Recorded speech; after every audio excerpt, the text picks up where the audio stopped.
लोगों को part 4 पढ़ाऊँगी silver wedding का। सो इसके पहले मैंने क्या पढ़ाया था कि सब्जी का झोला लेके यशोधर बाबू क्या हुआ है, निकल गए हैं। सब्जी का झोला लेकर निकल गए हैं और थोड़ा दुखी हैं। इन लोगों के अपने जो बेटे हैं उनके व्यवहार से थोड़ा दुखी हैं।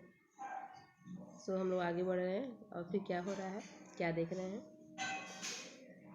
एक्चुअली जो है ना, यशोधर बाबू को मालूम नहीं है कि क्या हो रहा है। इनके घर पर सजावट हो रहा है सारा, मतलब लग रहा है कि कोई मतलब ओकेज़न है।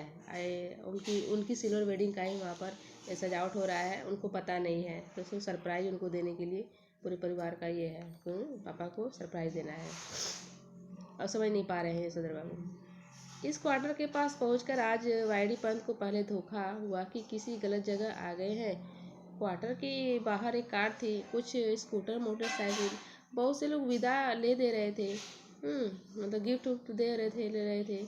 बाहर बरामदे में रंगीन कागज़ की झालरें और गुब्बारे लटके हुए थे। सजा हुआ था सारा घर और रंग बिरंगी रोशनियाँ जल रही हुई थी। लाइट जल रहा है।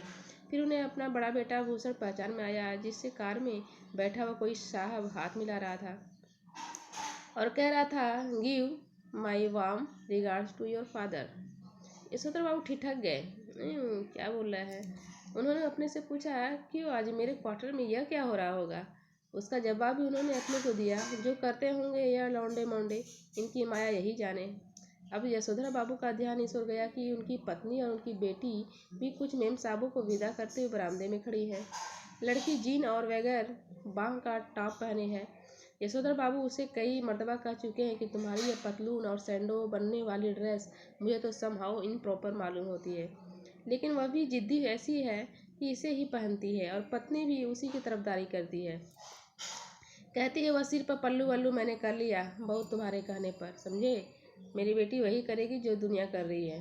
पुत्री का पक्ष लेने वाली यह पत्नी इस समय ओठों पर लाली और बालों पर खिजाब लगाए हुए थी, जबकि ये दोनों ही चीज़ें आप कुछ भी कहिए यशोधर बाबू को सम हाउ इम्प्रॉपर ही मालूम होती है। एक तकल्लुफ इनका बोलने का, सम हाउ इम्प्रॉपर, कुछ भी ठीक नहीं है। आधुनिक किस्म के अजनबी लोगों की भीड़ देखकर यशोधर बाबू अंधेरे में ही कहाँ चला जाता है।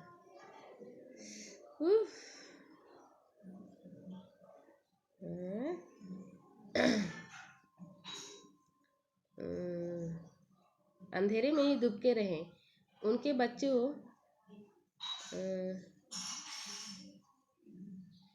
अंधेरे में ही दुबके रहे। उनके बच्चों को इसलिए शिकायत है कि बब्बा तो एलडीसी टाइपो से ही मिक्स करते हैं। जब कार वाले लोग चले गए तब यशोधर बाबू ने अपने क्वार्टर में कदम रखने का साहस जुटाया। भीतर अभी पार्टी चल रही थी।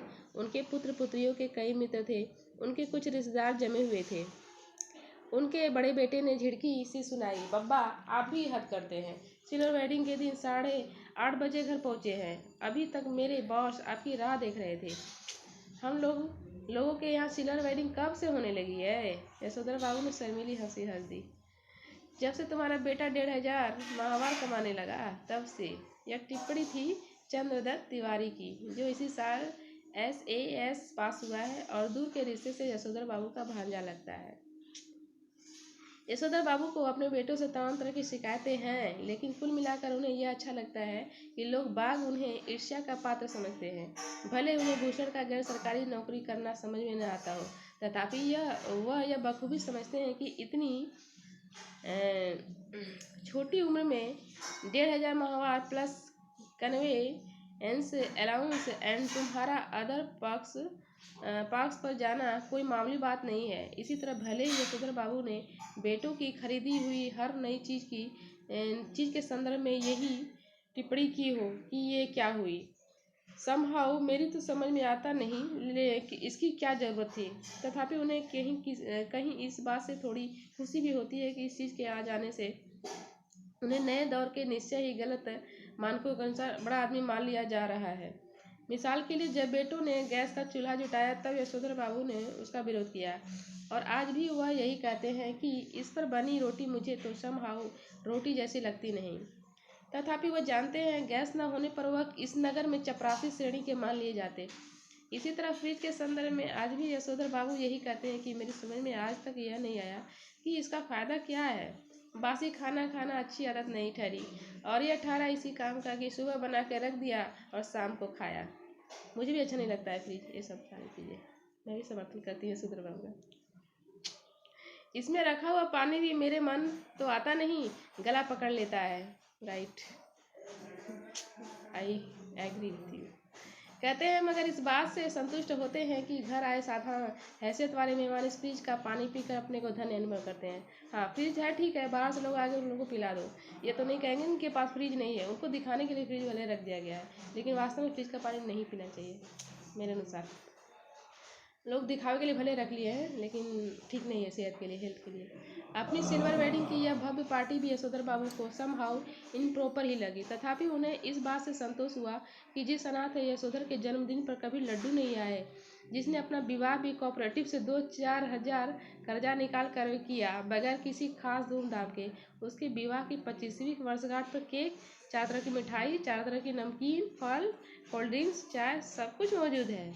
वाह। गिरीश बोला, मुझे आज सुबह बैठे बैठे याद आया कि आपकी शादी 6 फरवरी सन 47 को हुई थी, और इस हिसाब से आज उसे 25 साल पूरे हो गए हैं। मैंने आपके दफ्तर फ़ोन किया, लेकिन शायद आपका फ़ोन ख़राब था। तब मैंने भूषण को फ़ोन किया। भूषण ने कहा शाम को आ जाइए, पार्टी करते हैं। मैं अपने बॉस को भी बुला लूँगा इसी बहाने। गिरीश से यशोधर बाबू की पत्नी का चचेरा भाई है, बड़ी कंपनी में मार्केटिंग मैनेजर है, और इसकी सहायता से यशोधर बाबू के बेटे को अपना यह संपन्न साला समहाउ भयंकर ओछाट यानी ओछेपन का धनी मालूम होता है। उन्हें लगता है कि इसी ने भूषण को बिगाड़ दिया है। कभी कहते हैं ऐसा तो पत्नी बरस पड़ती है, जिंदगी बना दी तुम्हारे 2nd क्लास BA बेटे की, कहते हुए बिगाड़ दिया। भूषण ने अपने मित्रों सहयोगियों का यशोधर बाबू से परिचय कराना शुरू किया। उनकी many happy returns of the day का थैंक यू कहकर जवाब देते हुए जिन लोगों का नाम पहले बता दिया गया हो, उनकी ओर YD Pant, home ministry, Bhushan father कहकर स्वयं हाथ बढ़ाते हुए यशोधर बाबू ने हरचंद यह जताने की कोशिश की कि भले ही वह संस्कारी कुमाऊनी तथापि विलायती रीति रिवाज से भी भली भांति परिचित है। कृष्णदा कहा करते थे कि आना सब कुछ, ऐसा नहीं था कि उनको मतलब यही था कि कट्टर ये विरोधी थे, मतलब पश्चिमी देशों के या यूरोपियनों के। हाँ, लेकिन उनका ये था कि अपनी संस्कृति सभ्यता को न छोड़ें, सबसे पहले अपने को अपनाएं, अपने को दिखाएं, उसके बाद ये लें। ऐसा नहीं है कि उन लोगों के चक्कर में अपनी सभ्यता संस्कृति भूल जाएं, ये उनका कहना था। सीखना हर एक की बात ठहरी, लेकिन अपनी छोड़नी नहीं हुई। टाई सूट पहनना आना चाहिए, लेकिन धोती कुर्ता अपनी पोशाक है, यह नहीं भूलना चाहिए। Right, I agree. अब बच्चों ने एक और विलायती परंपरा के लिए आग्रह किया। यशोधर बाबू अपनी पत्नी के साथ केक काटे। घर वाली मतलब उनकी पत्नी पहले थोड़ा शर्माई, लेकिन जब बेटी ने हाथ खींचा तब उसे केक के पीछे जा खड़ी होने में कोई हिचक नहीं हुई। वहीं से उसने पति को भी पुकारा। यशोधर बाबू को केक काटना बचकानी बात मालूम हुई। बेटी उन्हें लगभग खींच कर ले गई। यशोधर बाबू ने कहा somehow I don't like all this, लेकिन एनीवे इन्होंने केक काट ही दिया। गिरीश ने उनकी यह अनमनी किंतु संतुष्ट छवि कैमरे में कैद कर ली। अब पति पत्नी से कहा गया कि वे केक से मुंह मीठा करें एक दूसरे का।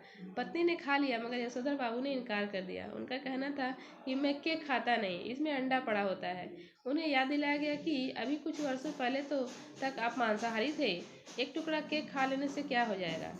लेकिन वह नहीं माने। तब उनसे अनुरोध किया गया कि लड्डू ही खा लें। भूषण के एक मित्र ने लड्डू उठाकर उनके मुंह में ठूसने का यत्न किया, मतलब प्रयास किया, लेकिन यशोधर बाबू इसके लिए भी राजी नहीं हुए। उनका कहना था कि मैंने अब तक संध्या नहीं की, मतलब पूजा पाठ करते हैं शाम को, संध्या नहीं की। इस पर भूषण ने झुंझलाकर कहा तो बब्बा पहले जाकर संध्या कीजिए, आपकी वजह से हम लोग कब तक रुके रहेंगे। ये हुआ आपका पार्ट 4। आज के लिए इतना ही। अब लास्ट होगा आपका पार्ट 5। Thank you.